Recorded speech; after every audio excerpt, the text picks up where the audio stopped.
सदर आरिफ अलवी ने इस्लामाबाद में global strategic threat and response conference से खिताब करते हुए कहा कि हमारा इखलाक और इंसाफ का दर्ज सिर्फ घर तक महदूद है। बाहर निकलते ही हम सब कुछ भूल जाते हैं। जब इक़वाम आपस में बात करती हैं तो मज़मूम मकासद सबसे अहम होते हैं। Did he change himself? What changed? Didn't we succumb to vested interest?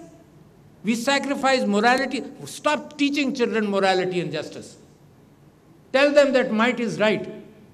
If you are powerful, you can snatch the toy of the other boy. Pakistan में अमेरिका के साबिक सफीर कैमरून मंटन ने पाकिस्तान को टेक्सटाइल के बजाय टेक्नोलॉजी पर इन्हिसार का मशवरा दिया। उन्होंने इंकिशाफ किया कि उन्होंने इस्लामाबाद में तैनाती के दौरान वजीर खारजा हिलरी क्लिंटन को एक खत में पानी पर पाकिस्तान और भारत के दरमियान जंग की पेशगोई की थी। The last cable that I wrote predicted that there may be at some point in the future a war between India and Pakistan.